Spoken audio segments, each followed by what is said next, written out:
Welcome back to Nia Ita Book Reviews, and this is our first installment in the Behind the Book series. Cool. We are here with author of debut novel, The Map of Salt and Stars, and that is Jennifer Zeynab Joukhadar.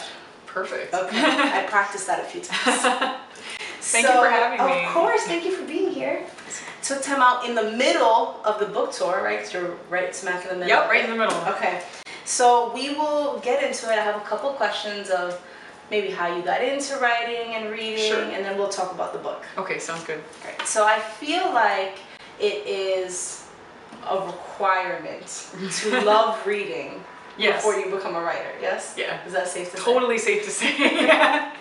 So I'm wondering, you know, how that happened for you, if there's a moment you remember falling in love with reading, what kinds of genres you were really into growing up. Yeah, I mean, I've been reading since I was like probably 4, and I spent a lot of time in libraries growing up. I like to read, especially once I was in like middle school, high school, I was reading a lot of fantasy. I don't know why. I guess I liked that like escape and that magic. So I read a lot of fantasy novels, wrote some just for fun fantasy novels, and I think a little bit of that fantasy ended up making it into the book in the historical fable timeline, so that was kind of cool getting to like inject that little bit of magic in there. You had some practice. A little bit of practice, yeah, in a way, yeah. Was there a specific, I don't know, for me, I told you earlier, I read a lot of Nancy Drew, like I love mystery. Oh my god! Right? So like growing up, do you have any of those names that kind of just stick out, or I read series? a lot of Tamora Pierce. Okay. A lot of her stuff. I definitely really enjoyed. I mean, I haven't reread this in years. Yeah. So it's been a long time. But I remember I read the Song of the Lioness series. Okay. And I mean, with some similar themes actually, that like the main character disguises herself as a boy and runs off to become a knight. So it's like, it's funny how some of those things like they stick in your head, and then you're like, oh, that was the stuff I loved reading, you know. So yeah. Awesome. Awesome. Okay. Can you tell us a little bit about the book, The Map of Salt and Stars? What is it about? Yeah, so basically the way the book is structured, there are 2 timelines. The first timeline starts in New York City, and it's about a 12-year-old Syrian-American girl named Noor who was born in Manhattan and lives there with her mom, her dad, and her 2 older sisters, Zahra and Huda. But at the beginning of the book, her father has just passed away of cancer. So her mother decides to move Noor and her 2 older sisters back to Syria, to Homs, which is the town that both of Noor's parents grew up in. So they moved back to Syria in 2011. It was just before the conflict sort of gets really bad in Homs. And they end up losing their home and making a difficult decision to leave Syria and find, hopefully seek at least, somewhere else to live, either with a relative or someone who can help them. And so as this is all happening, and Noor has like lost home twice, if you think about it, she's lost home when they left New York and moved to Syria, where she's never been before, even though her 2 older sisters were born there. She's then losing home again when they leave Syria.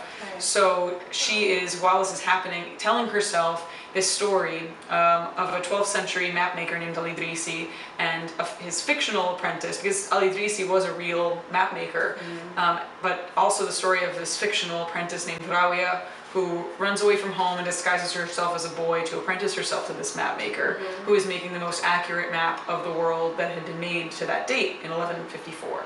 And so Noor is telling herself this story because her father used to tell it to her before he passed away. So what ends up happening is that the timelines alternate, and Noor is telling herself this story, and they end up following the same geographical route, south through the Levant and then west across North Africa, but separated by 800 years. So that's the basic plot. Yeah. Okay. And what was it like writing that? 'Cause that's a very distinct. You basically wrote 2 novels in one. In a way, yeah. You know, so you know, some people use like index cards. Using index cards to frame their stories. How did you map out 2 different stories? Well, I mean, so on the like, once I got to the level of revising and of like having it all in front of me, I was using Scrivener. So you can kind of use Scrivener, I don't know if you've heard of the program, but like you can kind of use, there is a form of like index cards, so you can see things laid out. But before I even got to that point, I definitely drew maps myself. Oh, wow. Like I had a map where I actually drew like, okay, here's the Mediterranean and here's the countries they pass through and labeling the countries. And then I had, you know, like 2 different colored pens for like, this is the path they're going to take and this is when they break apart and this is when they're in the same place. And then I would number like, in this chapter, you know, so-and-so is here, Noor is here, and Rawi is here, and sometimes they're in the same place, and sometimes they're separated a little bit, and they come back together. So I would label that so I could say, okay, like, in this chapter, this is what's happening, in this chapter, this. And do you still have the map? Yeah, I do.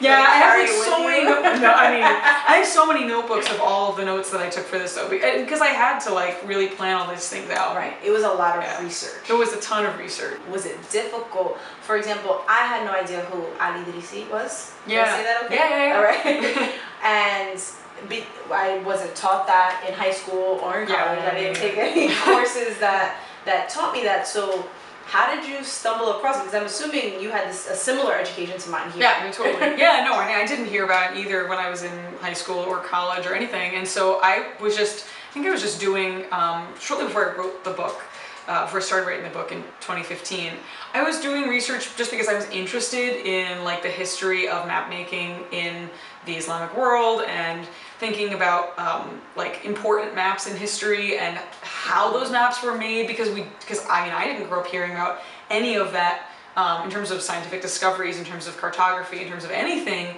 from the part of the world that my ancestors come from in Syria or in the Levant or North Africa. I didn't know about any of that, and I was like, one, why don't we know about that? And how unfair it is that we don't know about that.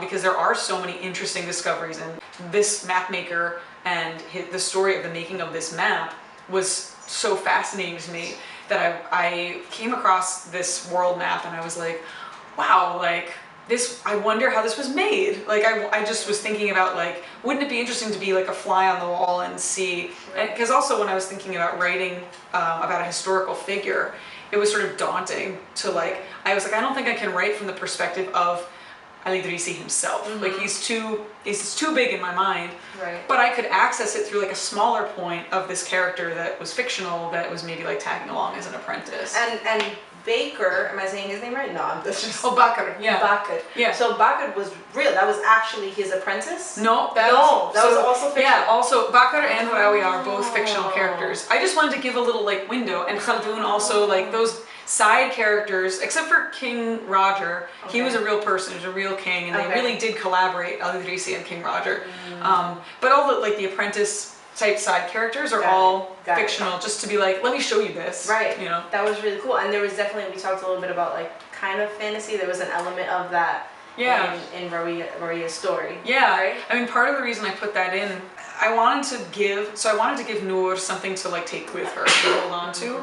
And I wanted to talk about how with a story you can carry with you things that even if you lose something like a house or a city or a country and you can't go back, and you lose like a physical home, that if you carry stories with you, that you can sort of redefine what home is. So I believe it's Noor who had synesthesia in the book, right? Yeah. So how did you come up with that? So I have synesthesia. So like for people that haven't read the book, synesthesia is a way, I guess you could describe it as a condition, but it's not like it's not like a disease. No. It's just a way that some people's brains work, and we don't exactly know why, whether it's genetic or why it happens. But it's basically a neurological phenomenon, let's say, where sensory input of certain kinds will result in the person seeing colors, either actually seeing them sort of projected, or most of the time it's just in your mind's eye. The best way I can describe it is kind of like, I think I described this way in the book, that it's sort of like there's a screen, if there's a screen in front of you, that like the colors are in your mind's eye, you're sort of seeing colors and shapes depending on what the input is. Yeah. For me, that's how music looks. Like I sort of see colors and shapes and things, and I enjoy having synesthesia. I think most synesthetes would say that it's a enjoyable thing. Yeah. And so the colors that Noor experiences in the book, in response to like smells and sounds and tastes and things, are my colors. But I was thinking about giving Noor synesthesia because One, I wanted her to have sort of like a unique ability that even though she's young and she sometimes feels powerless, that she has something to draw on, even like plot-wise, and I won't spoil it, but that she has something to draw on that is like a unique ability that makes her at least feel like, okay, I can do something, even if it's in a small way that nobody else can do. Yeah. And it does end up being helpful. For sure. At the end, it like saves them. Which I was like, and I have never seen it used that way. Yeah. And I think I wanted to think about something ordinary that could be like an ordinary superpower. Yeah. And I mean, I don't think of it that way in my everyday life, but I was like, yeah, but what if for this one person it really did end up being, really helpful? Yeah. And also that it like gives a little bit of brightness and joy to Noor when she is passing through some very difficult moments also. How has it been? This is your debut novel. Yeah. And I'm sure, you're getting a lot of reviews. How has that been for you? How has it been to read them? What are your responses to the reviews? Yeah, I mean, I generally don't respond to any of the reviews. I kind of just like, I want people to be able to talk about it and feel their feelings and have their opinions. And I try not to like read all of the comments, but actually generally people have been really generous. People have been really positive, which has been awesome. I think I'm really glad to hear that people are empathizing with the characters, that people are saying that they were really moved by the book. I have had people who are speaking to me in person be like, there's so much trauma in the book and so much suffering, and of course, like, if you read this book, like, of course it'll be a heartbreaking read, and given the subject matter, if it didn't talk about those things, I wouldn't have done justice to the subject matter, of course. Right. But I also hope people are getting that this thing I put at the center of the book was not actually the suffering. Like, I wanted to talk about that, and talking about trauma was a big part of the sort of like heart of the book of like, yeah, we need to talk about this and destigmatize this, and there's a life beyond it. But that was the heart of the book, was that like there is life beyond it, and that there's hope beyond all of this, and also finding moments of like joy and moments with family and laughing and cooking dinner or telling stories or painting paintings, or all these little ways of resisting trauma and suffering and displacement specifically, because I feel like that's not something that we get to see a lot when refugees get talked about in the news, or displaced people get talked about in the news. That's not the stuff that gets talked about. And people get dehumanized so much by just talking about their suffering, that I didn't want to do that like again to the people that I was writing about. I was like, if I don't put those moments of joy and resistance in the book, that would be dehumanizing. That hope and resistance is what's at the center of the book. Like, that's why I wrote the book. That's the main theme of it. No matter what happens, even though they do lose their physical home, they redefine home, especially Noor, redefines home so that she can carry it with her. And even in people or in stories or whatever she has left, and that she holds on to that hope, and that's what she keeps coming back to. One of my favorite characters that I thought brought a lot of joy to the plot was Abu Said. Yeah, I love him. Yes, that entire storyline was hard for me, but it was hard. That's all I will say. But he's awesome. I really love him, and I thought that his name was really powerful, and you were sharing a little bit earlier about the custom behind his name, Abu Said, and I would love for you to say a little bit more about that. Sure, yeah. So his name is Abu Said. There's another character named Yusuf, and the reason that they're called Abu and then another name, or and another name, is that Abu means father and means mother. So the custom in the Arab world is when you have a child, you sort of take on this nickname of, if you're a father, it's Abu and then the name of the child. Or if you're a mother, you take on and then the name of the child. And so you maintain that nickname of that includes the name of the firstborn child. I mean, sadly, the Arab world, as with many cultures, is definitely patriarchal. So if you have a daughter, you have a son, the name gets changed to be the nickname of the son. But so what that implies is that Abu Said has or had at some point a son named Said, which is part of the plot. And Yusuf has a son. Her oldest son's name is Yusuf. So that's what that means. It's sort of a nickname and a custom that is affectionate. So we learn how to write a 5-sentence paragraph. In fifth grade, and then you learn how to do an intro and your middle paragraphs. And from that moment, we're educated to understand that there's a purpose behind what you're writing. Is it an informational text? Is it a persuasional text? So this is much more advanced than 5th grade writing. When you went into this novel, what was your purpose in writing? I know you talked a lot about resilience, but if someone finishes reading this novel tomorrow, what do you hope that they'll walk away with, whether it be a knowledge or even a call to action? Yeah, absolutely. So I would say when I was first starting to write it, I mean, the war had been going on for 4 years already in Syria.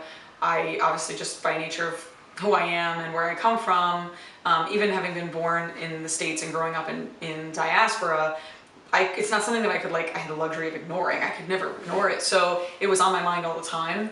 So for people that are coming to this book and are maybe moved but didn't know as much before they read the book about what's going on in Syria, didn't know about the refugee crisis as much, I usually tell people that, first of all, I hope the book will be a gateway to those people reading, and in other media too, not just literature, but especially literature, reading about the experiences of people who were born and raised in Syria, who are refugees, because that's not a group I belong to, or who are displaced, and reading about those experiences in their own words, that they'll go out and they'll seek out their works and read them and think about them.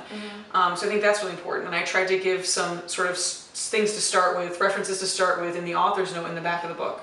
And then in addition to that, I hope that people will get politically engaged and that they'll get vocal and they'll stay vocal about it, because I think that if people do that, there can be the political will to change things, reverse things like the Muslim ban, to take in refugees. We have the resources in this country to do that. And I think it's just a matter of people being vocal about it and being engaged with their political system. And so that's what I've been telling people, get engaged and talk about this. And I know that people will tell me sometimes, well, the news feels overwhelming. I feel emotionally overwhelmed to watch what's happening and think about what's happening. But what I usually try to remind people is that sometimes when we do something about it, we can feel less overwhelmed. So that if people do get vocal and get engaged about it and try to change things, especially because we're in a country that has those resources, that we do have a lot of power, that our voices have a lot of power, especially in America and in the West in general, that then maybe we don't have to feel so overwhelmed. I love that. I love that is a purpose that fueled your writing, and that's what you're calling people to do. That's really important. So you talk a lot about stories, and it reminds me of one of my favorite quotes from the book. It's how I started out the book review, which the link is down below in the summary. And I'm going to just read it because I really want you to talk a little bit about the emotion that fueled this little excerpt. And it says, "Stories are powerful, but gather too many of the words of others in your heart and they will drown out your own. Remember that." So what fueled that? Sure. So I mean, just thinking about how it relates to my own life, definitely when I was growing up, I didn't really see myself in stories. And I think for a lot of people of color, especially, and also growing up in a multi-faith family, and especially kids that are Muslim, don't get to see themselves a lot in stories.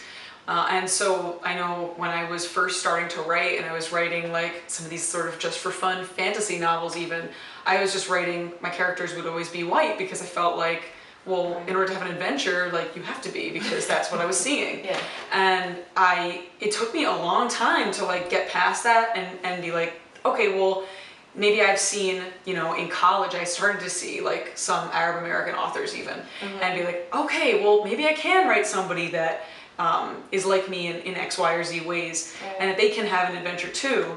But I hope that this book will, at least increase representation a little bit in the way that it can. And that I can do in my little corner of the universe, and do something about that and increase representation a little bit. And people can see themselves in some way and be I can be the hero of my own story, because I feel I didn't get that message growing up. I definitely didn't either. You know what I mean? I definitely didn't either. So I love that. And I would be remiss if I didn't ask you, because it's the question to ask, do you have something that you're working on next? Yeah, so I do. I'm sort of knee deep in another project, unrelated to this one, not a sequel or anything, but it's another novel, and I'm focusing a bit more on part of it does start in Syria, but it's more focused on the history of immigration from Syria to the US, because there have been Syrian American communities in the US since about the 1890s.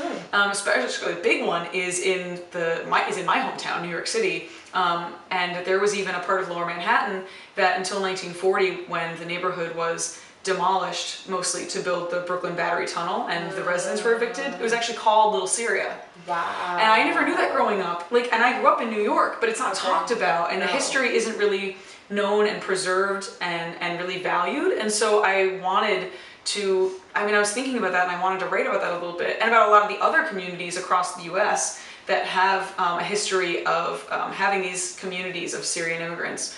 And so it's sort of another dual timeline the way it's shaping up now. But to talk about that history and talk about, what things are like now, what it's like for people who are more recent immigrants, let's say, more recent Syrian American generations. Especially because the more recent generations of immigrants are have more of a Muslim population than the earlier ones did. So I wanted to talk about that history, and I'm really excited about the project. I'm excited too. Thank you. I'm very excited. I won't ask you for a timeline. That's too much pressure. No, it's just, but hopefully soon. We're hoping. We are waiting with open arms. Now, the last question I'm going to ask you is, do you have any advice for aspiring writers that might be watching this? Yeah, absolutely. Well, so first of all, read everything that you can get your hands on, but mostly read what you love and then write what you love too. I think sometimes, at least when I was growing up, I felt this pressure to but this is, whatever it was, serious literature, or we're forced to read the classics, which what does that even mean? Yeah, it means dead white men, because it's okay, but if this is representative only of the group that has the most power, then it's not necessarily useful to anybody else. So write what you love, write the authors that are speaking to you, and then, after you've read people that are actually, you can take in and you can take something of meaning from, then write what you would enjoy reading. Write the story that you want to read that isn't out there yet. If a story hasn't been written yet, then it just means that you have to go write it. And I would say also seek out a community of writers. Especially for me, it's really important that I have a community of other writers of color that I can go to say can you just read this draft of this thing, this story, whatever, essay, and that we can exchange work and that we can talk about things from a similar perspective. That it's good to go to workshops, and it's good to go meet people that way, but you have to find the people that really click with you and that you respect their work and you enjoy their work too, because it's so important that you have that mutual respect, but also passion for I love what you're writing, I love what you're writing. That's such a good feeling of somebody that believes in you. Absolutely. So yeah, I think those are the big ones. It's coach friends. Yeah, you're friends and you're cheerleaders. Yeah, and then just don't give up. So much of being a writer is just dealing with rejection, that you're okay, I'm okay. When you start out, you have to just expect that if you're, whatever it is, novels, short stories, essays, anything, you're gonna get hundreds and hundreds of rejections, but that's good. You're building up a thick skin, and two, that's just all those notches under your belt for when you get that acceptance. You have to get through the rejection to get to the acceptance. So you're one step closer with every rejection letter. Just think about it that way. And just keep. It doesn't feel that way, but think about it that way. Yeah, and don't let anybody turn you away. Keep writing. Just as long as you keep writing and keep doing the best that you can and putting your best out there, that's all you can do. Okay. I want to thank you for taking the time out of your very hectic schedule to sit down with me and share all this information. I am so appreciative. Thank you for having me. And I can't wait to see what's next. / I probably will reread the map a couple times. So. Oh, thank you. It's been great. And thank you guys for watching. Thank you.